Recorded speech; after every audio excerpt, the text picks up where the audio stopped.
Gujarat government જોબના YouTube platform પર આપ સૌનું દિલથી હાર્દિક સ્વાગત કરું છું. આજની વિડીયોમાં આગળ વધીએ એના પહેલાં રિક્વેસ્ટ કરું છું કે ગઈકાલે જે મહત્ત્વની અપડેટ આવી હતી એ વિડીયો બનાવીને પ્લેટફોર્મ પર મૂકવામાં આવી છે. જેવી કે સૌથી સારી ગુડ ન્યૂઝ છે કે જીપીએસસી ડીવાયએસઓ મામલતદાર વર્ગ 3 અને જીપીએસસી એસટીઆઈ એટલે કે વેરા નિરીક્ષક વર્ગ 3ની પ્રિલિમ પરીક્ષાની તારીખ જાહેર કરી દેવાઈ છે. જો કે આ ભરતીના ફોર્મ તો જીપીએસસીની ઓફિશિયલ ઓજસ પર વેબસાઇટ પર હજી તો ભરાઈ રહ્યા છે. આ ઉપરાંત એસએસએ સમગ્ર શિક્ષા અભિયાન અંતર્ગત જે શિક્ષકની ભરતી હતી એનો આજે છેલ્લો દિવસ છે, તો એકવાર વિઝિટ કરીને ચેક કરી લો.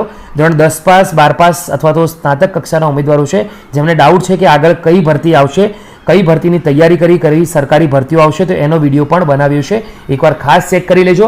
રાજ્ય વેરા નિરીક્ષક એટલે કે એસટીઆઈની આન્સર કી આવી ગઈ છે. ઓજસની વેબસાઇટ પર આવનારી જે ભરતીઓ છે 4 નવી ભરતીઓ એનો પણ અપડેટ મૂકી દેવામાં આવ્યું છે. શોર્ટમાં એ પણ જોઈ લેજો. લાંબા સમયથી અટકેલ ભરતીઓ છે કે જેની જૂની ભરતીઓ રદ કરવા બાબત અપડેટ આવી છે, તો આમાંથી હોઈ શકે તમે કોઈ પણ ભરતીની અપડેટ, કોઈ પણ ભરતીના અંદર ફોર્મ ભર્યા હોય અને એના ફોર્મની રાહ જોઈને બેઠા હોય કે ભરતી આવશે તો એને પણ રદ કરવાની અપડેટ આવી છે. વિઝિટ કરી ખાસ ચેક કરજો. ટેકનિકલ આસિસ્ટન્ટ વર્ગ 3ની વિડીયો મૂકી છે લગભગ 8-8.5 મિનિટની, જઈને વિઝિટ કરી લેવી. જો કદાચ ટેકનિકલ આસિસ્ટન્ટ તમે હોય, જો ફોર્મ ભરવાના બાકી હોય તો એ પણ તમે ભરી શકો. દોસ્તો આગળ વધીશું અને વાત કરીશું આજની ભરતી વિશે. ગુજરાત ગૌણ સેવા પસંદગી મંડળ તરફથી કન્ટિન્યુઅસલી નવી ભરતીઓની નોટિફિકેશન ઓફિશિયલ વેબસાઇટ gssb.gujarat.gov.in આ ઓફિશિયલ વેબસાઇટ છે તેના પર આવી રહી છે. પરંતુ ખાસ વાત ધ્યાન રાખજો, આ ભરતીઓના ફોર્મ હજુ શરૂ થયા નથી. નોટિફિકેશન આવી ગયા છે. ફોર્મ તમને આ જુલાઈ મહિનાની અંદર જ જોવા મળશે ભરાતા. હવે ઓજસ પર આ ભરતીના ફોર્મ ક્યારથી ભરાશે, નોટિફિકેશન આવી ગઈ છે, તો આ ભરતી રિલેટેડ શું માહિતી અગત્યની છે તમારા માટે, લાયકાત શું છે, પગાર ધોરણ શું છે, કોણ અરજી કરી શકશે, કોણ નહીં કરી શકશે, એ બધી જ માહિતી અરજી કરતાં પહેલાં તમારે જાણવી ખૂબ જ જરૂરી છે. તો આજની ભરતીમાં નવી નોકરીની અપડેટ સાથે ફરીથી મળી રહ્યા છે. આગળ વધીએ સ્ક્રીન પર ગુજરાત ગૌણ સેવા પસંદગી મંડળની નવી ઓફિશિયલ અપડેટ સાથે. આ ભરતી ફક્ત અને ફક્ત દિવ્યાંગ ઉમેદવારો માટે ખાસ ભરતી ઝુંબેશ અંતર્ગત છે.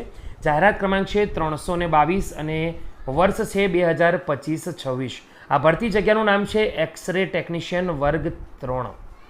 દોસ્તો આ ભરતીની અગત્યની સૂચનાઓ વિશે આગળ વધીએ તો આરોગ્ય અને પરિવાર કલ્યાણ વિભાગ અંતર્ગત નિયંત્રણ હેઠળના તબીબી શિક્ષણ અને સંશોધન પ્રભાગ હસ્તકના એક્સરે ટેકનિશિયન વર્ગ 3ની ભરતી છે. આ સંવર્ગની કુલ 5 જગ્યાઓ માત્ર દિવ્યાંગ ઉમેદવારો માટે ખાસ ભરતી ઝુંબેશ અંતર્ગત છે અને આ ભરતીના ફોર્મ તમને મળશે ઓજસ પર ભરાતા. પરંતુ ખાસ ધ્યાન રાખો, આ ભરતીના ફોર્મ 7 તારીખથી ચાલુ થવાના છે. આજે 6 તારીખ છે, આવતીકાલ 7 તારીખ બપોરના 2 વાગ્યાથી ભરાતા તમને જોવા મળશે. 14 જુલાઈ સુધી એટલે કે એક અઠવાડિયું તમને મળશે રાત્રિના 12 વાગ્યા પહેલાં. 14 જુલાઈ પહેલાં ફોર્મ તમે ઓનલાઈન અરજી ઓજસ પર કરી શકશો. તો અરજી કરવા માટેની વિગતવાર સૂચનાઓ સહિત આ સમગ્ર જાહેરાત દરેક ઉમેદવારોએ પ્રથમ રીતસર સામાન્ય રીતે શાંતિથી વાંચી લેવાની રહેશે. જો કે 99% તમને કોઈ તકલીફ નહીં પડે. આ ભરતી વિશે હું આજની વિડીયોમાં માહિતી આપીશ. તો ભરતી વિશેની ઓફિશિયલ નોટિફિકેશન તમને જીએસએસબીની ઓફિશિયલ વેબસાઇટ પર મળી જશે, ત્યાંથી ડાઉનલોડ કરી શકશો. જો તમે એસસી, એસટી, એસસીબીસી, ઈડબ્લ્યુએસ કેટેગરીમાં આવો છો, પીએચ કેટેગરીમાં આવો છો, તો સંપૂર્ણ ડોક્યુમેન્ટ ઓરિજિનલ અને સાચા તમારે તૈયાર કરી રાખવાના છે, જેથી કરીને એન્ડ ટાઈમે ડોક્યુમેન્ટ વેરિફિકેશન ટાઈમે કોઈ પ્રોબ્લેમ ના થાય. દોસ્તો વાત કરીએ આ જગ્યાની વિગતો વિશે, તો ટોટલ અહીંયા 5 જગ્યાઓ પર ભરતી થવાની છે. વાત કરી લઈશું. એ કેટેગરી માટે ટોટલ 2 જગ્યાઓ છે, બી કેટેગરી માટે 1 જગ્યા છે, સી કેટેગરી માટે 1 અને ડી એન્ડ ઈ કેટેગરી માટે 1 જગ્યા છે. તો 5 જગ્યાઓને દરેક કેટેગરીમાં આ રીતથી ડિસ્ટ્રીબ્યુટ કરવામાં આવી છે. તો દરેક કેટેગરી માટે જે તે ઉમેદવારો જે તે સર્ટિફિકેટ છે એ ઓરિજિનલ તમારા પાસે હોવી જોઈએ, જેથી કરી ડોક્યુમેન્ટ વેરિફિકેશન વખતે તમને કોઈ પણ પ્રકારનો પ્રોબ્લેમ થાય નહીં. હવે દોસ્તો નાગરિકત્વની વાત કરીએ તો ઉમેદવાર ભારતનો નાગરિકત્વ હોવો જોઈએ અથવા ગુજરાત મુલકી સેવા વર્ગીકરણ અને ભરતી સામાન્ય નિયમ 1967ના નિયમ 7ની જોગવાઈ મુજબ રાષ્ટ્રીય ધરાવતા હોવો જોઈએ. વયમર્યાદા એજ લિમિટેશન તરફ આગળ વધીશું. 14 જુલાઈ 2025ના રોજ ઉમેદવારોની ઉંમર 18 વર્ષથી ઓછી અને 36 વર્ષથી વધારે હોવી જોઈએ નહીં. ગુજરાત મુલકી સેવા વર્ગીકરણ અને ભરતી નિયમ 1967ની જોગવાઈ અનુસાર અગાઉથી ગુજરાત સરકારની સેવામાં હોય તેવા ઉમેદવારની તરફેણમાં ઉપલી વયમર્યાદા હળવી કરી શકાશે. દિવ્યાંગ ઉમેદવારોને નીચે મુજબ નિયમ અનુસાર વયમર્યાદામાં છૂટછાટ મળશે, જેવું કે સામાન્ય કેટેગરીના શારીરિક અશક્ત ધરાવતા પુરુષ ઉમેદવારોને 10 વર્ષ છે, સામાન્ય કેટેગરીના શારીરિક અશક્ત ધરાવતા મહિલા ઉમેદવારોને 15 વર્ષ છે. અનામત કેટેગરીના શારીરિક અશક્તતા ધરાવતા ઉમેદવારોને 15 વર્ષ છે.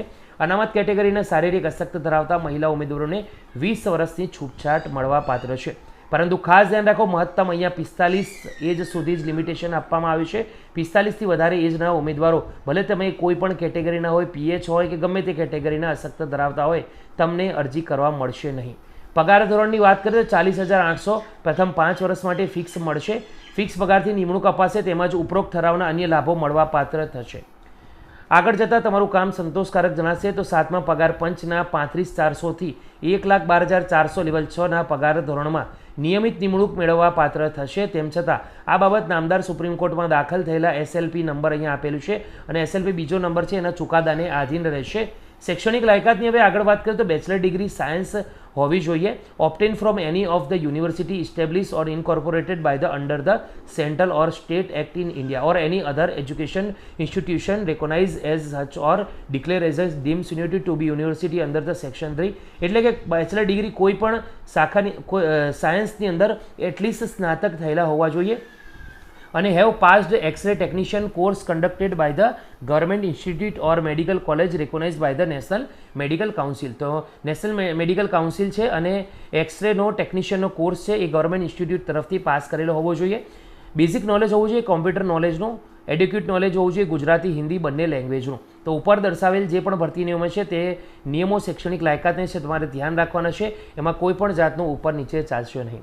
હવે જે પણ રિઝર્વ કેટેગરી છે SC ST SC BC WS તમારા જે તે કેટેગરી હશે, પીએચ કેટેગરી અંતર્ગત તમે આવતા હશો તો દોસ્તો તેના સર્ટિફિકેટ ઓરિજિનલ તમારે રજૂ કરવાના રહેશે. હવે આગળ વધીશું અને તબક્કા વાત કરીશું. વિધવા ઉમેદવારો છે.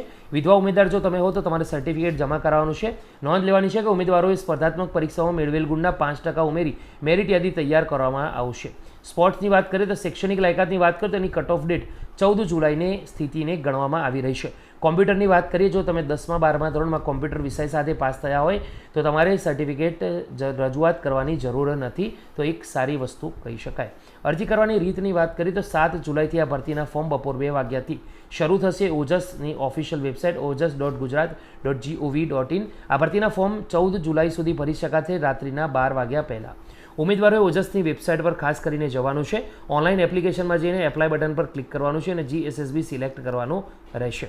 ઉમેદવારોએ જાહેરાત ક્રમાંક 322/2025-26 આ લખેલું હશે અને એના બાજુમાં એક્સરે ટેકનિશિયન વર્ગ 3 સંવર્ગની જાહેરાત માટે ઉમેદવારી કરવા માટે જાહેરાતના સંવર્ગમાં નામ પર ક્લિક કરીને એપ્લાય કરવાનું રહેશે.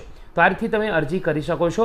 એપ્લાય નાવ પર ક્લિક કર્યાથી નવી વિન્ડો ખુલશે, જેમાં સ્કીપ પર ક્લિક કરવાથી એપ્લિકેશન ફોર્મેટ ખુલશે, જેમાં સૌપ્રથમ પર્સનલ ડિટેલ ઉમેદવારી ભરવી, જ્યાં લાલ ફૂદડીની નિશાની હોય ત્યાં માંગ્યા મુજબની વિગતો ફરજિયાત ભરવાની રહેશે.